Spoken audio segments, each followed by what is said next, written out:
Paano ba bumili ng load dito sa Jawi SIM, pati na rin yung pag-avail ng internet bundle nila? Umpisahan na natin. Kahit ano pa yung network ng SIM card mo, mas maganda in-install mo yung app niya. Kung Jawi Network, install mo yung Jawi 2.0. Pagkabukas mo ng app, ang itatap natin dito is yung login. Ilagay mo lang dito yung mobile number mo, tapos itap mo yung validate phone number. May dadating na 4-digit OTP, so ipasok mo lang dito. Mapupunta ka na sa homepage ng Jawi account mo. Makikita mo rito yung balance mo, expiration ng SIM card, at saka kung ano man yung extra pa na katulad ng internet bundles na inavail mo. Since wala ka pa, and ito kasi kailangan na natin loadan dahil malapit na mag-expire yung SIM card, pupunta ka ngayon tayo sa shop. Lalabas na yung iba't ibang internet data plans na meron yung Jawi. So ikaw na maghanap, marami yan, katulad nitong Combo 100, meron siyang 40GB of data, 40GB of social, 750 national minutes. Ito namang Combo 200, meron siyang 97GB of data, unlimited social, and national minutes. Sa Combo 70, 10GB of data, 20GB of social, and 500 national minutes. I-swipe up mo na lang, hanapin mo kung alin yung naangkop dun sa pangangailangan mo when it comes sa internet. Pag may napili ka na, itap mo lang yung buy. Ang gagawin natin example dito is yung pagbili ng internet plan 70. So itap lang natin yung buy now. Yan, so may error dito, insufficient wallet balance. Kasi kung titignan mo sa taas, 0.35 reals lang yung laman ng SIM card niya. So itatap muna natin dito yung recharge your wallet para maloadan muna natin yung SIM card. Tapos mapupunta tayo sa pag-recharge ng SIM card natin. I-double check mo yung mobile number kung tama. Huwag mababaligtad kasi ibang tao kagad yung may-ari nun. Tapos dito naman sa 70 reals ang pinili natin dahil ang bibili nating internet plan is yung Combo 70 na nagkakahalaga ng 70 reals. Itap natin ngayon yung proceed to payment. Lalabas dito yung mga ATM cards na na-add mo na. Kung meron naman na, itap mo yung pay now. Pero kung wala ka pang na-add na ATM card dito, ang itatap natin is yung pay with other credit card. Tapos ilalagay na natin yung card details ng ATM card natin. So yung 16-digit card number, expiration date, at saka yung CVV. Yung CVV is usually na nasa likod ng card, nasa bandang gitna.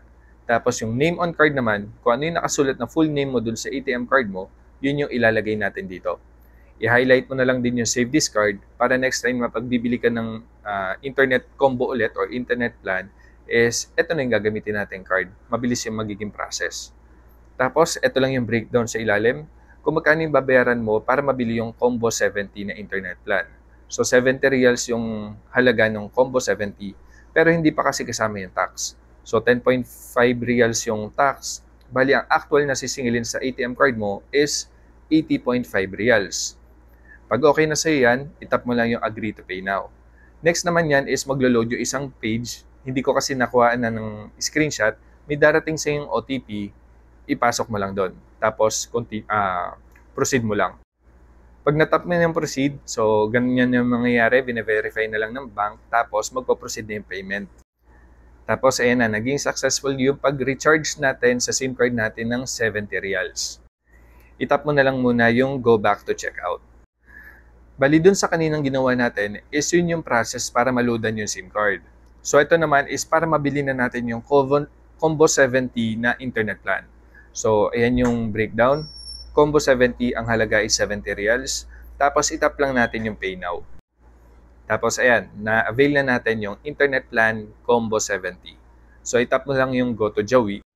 Pagbalik natin sa Jawi account natin, makikita na natin dito yung status ng Combo 70 na binili natin kanina. So, 30 days ang expiration, 10GB of data, 500 minutes of calls, 20GB of social media, at unlimited STC Wi-Fi. Pero ako di ko nakakita to. Anyway, so from time to time, mas maganda nilalagin mo lang yung Jawi account mo para makita mo yung status kung gaano pa kalaki yung natitira dito sa binili mong internet plan. After siguro 25 days, i-check mo ulit kasi baka mamaya kalahati lang yung nakokonsumo mo. Ibig sabihin lang nun, masyadong mataas yung binibili mong internet plan, pwede ka pang bumaba, mag-downgrade. So, imbis na Combo 70 yung bilhin mo, hanapin mo yung mas mura pa. Or kung Combo 200 yung binibili mo, baka naman kalahat or 70% yung natitira. Ibig sabihin lang nun is overkill sa'yo yung internet plan na binili mo. Mag-downgrade ka kasi hindi mo kailangan bumili ng 200 buwan-buwan para sa pangangailangan mo.